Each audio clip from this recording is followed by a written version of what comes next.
प्यारे बच्चों, आज हम विद्या अमृतम अश्नुते +2 क्लास का जो पहला पाठ है उसका 5वां श्लोक करते हैं। इसमें 2 शब्द मुख्य रूप से आए हैं, विद्या और अविद्या। इनके बारे में समझ लो।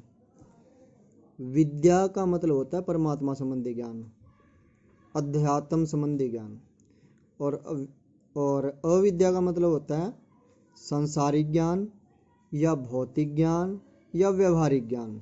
तीनों में से कोई भी शब्द प्रचलित हो सकता है, इससे आसानी रहेगी श्लोक को समझने में। अब श्लोक देख लो।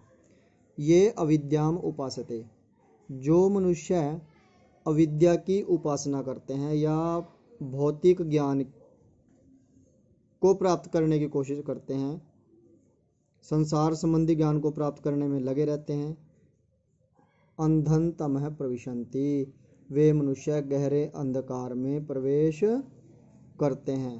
जो केवल संसार संबंधी ज्ञान को या सांसारिक साधनों को या अपने सांसारिक जीवन में ही उलझे रहते हैं, वो मनुष्य गहरे अंधकार में प्रवेश करते हैं।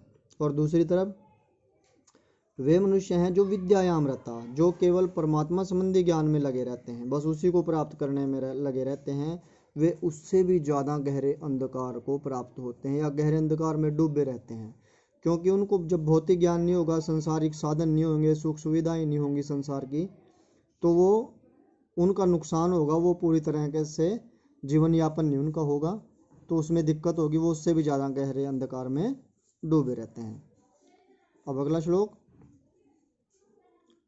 अन्यत जमा अन्यत कता हलंत जमा एव जमा आहु के पीछे विसर्ग हैं, जमा विद्या। अगला शब्द अन्यत तहलंत जमा आहु विसर्गे जमा विद्या। ठीक है। अब देखो, अन्यत आहु विद्या कि विद्या का फल अलग प्रकार का बताया गया है या अलग प्रकार का होता है। विद्या मतलब अभी पिछले श्लोक में आया था, परमात्मा संबंधी ज्ञान या आध्यात्मिक ज्ञान का फल अलग प्रकार का होता है या अलग प्रकार का बताया गया है। अन्यद आहु अविद्या, और जो भौतिक ज्ञान का फल है या सांसारिक ज्ञान का फल है वो भी अलग प्रकार का होता है। इति शुश्रुम धीराणाम, ऐसा हमने विद्वान लोगों से या ज्ञानी पुरुषों से सुना है। ऐसा हमने शुश्रुम धीराणाम, विद्वान लोगों से या महान लोगों से या ज्ञानी लोगों से सुना है। ये नह तद विचक्षिर है, जिन ऋषियों ने या जिन विद्वानों ने उस विद्या और अविद्या के बारे में हमारे को साफ साफ बताया गया है या स्पष्ट रूप से बताया है। दोबारा देख लो। विद्या का फल या आध्यात्मिक ज्ञान का फल अलग प्रकार से बताया गया है और संसार संबंधी ज्ञान का फल अलग प्रकार से बताया गया है। ऐसा हमने उन विद्वान मनुष्यों से सुना है या ऐसा हमने उन महान मनुष्यों से सुना है जिन्होंने उस विद्या और अविद्या का, जिन ऋषि मुनियों ने उस विद्या और अविद्या के बारे में, उस ज्ञान के बारे में हमारे को स्पष्ट उपदेश दिया है, हमारे को साफ अच्छा तरीके से ज्ञान दिया है।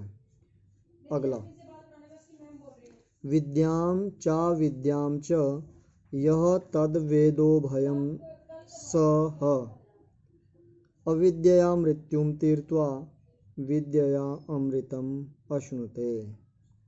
विद्याम च अविद्याम च यह तद वेदो भयम सह, जो मनुष्य विद्या और अविद्या को, विद्या मतलब आध्यात्मिक ज्ञान को और अविद्या भौतिक ज्ञान को, संसार संबंधी ज्ञान को, उभयम सह, यह तद वेद, वेद का मतलब जानता है, उभयम मैंने दोनों को, सह मैंने साथ, जो मनुष्य विद्या को और अविद्या को, संसारिक ज्ञान को और परमात्मा संबंधी ज्ञान को, दोनों को साथ साथ जानता है, दोनों को इकट्ठा लेकर चलता है, दोनों को एक सामंजस्य बना करके चलता है, वह मनुष्य अविद्या मृत्युम तीर्त्वा, वह अविद्या के द्वारा यानी कि संसार संबंधी ज्ञान के द्वारा, व्यवहारिक ज्ञान के द्वारा मृत्यु को पार करके, विद्या अमृतम अश्नुते, और आध्यात्मिक ज्ञान के द्वारा या परमात्मा संबंधी ज्ञान के द्वारा अमृतम अश्नुते, मृत्यु के दुख से रहित हो जाता है या अमरता को प्राप्त कर लेता है। उस विद्या से, परमात्मा संबंधी ज्ञान से अमरता को प्राप्त कर लेता है। विद्या जमा अमृतम जमा अश्नुते। चा विद्याम की संधि च जमा अविद्याम, यस तद्वेदो भयम, यह जमा तत्, वेद जमा उभयम। अविद्या में नए तत्पुरुष समास है, न विद्या अविद्या। तीर्थत्व में कत्व प्रत्यय है, विद्या अमृतम अश्नुते, विद्या जमा अमृतम जमा अश्नुते। ठीक है बच्चों, इसको 2-3 बार सुनना, याद हो जाएगा आपके। धन्यवाद।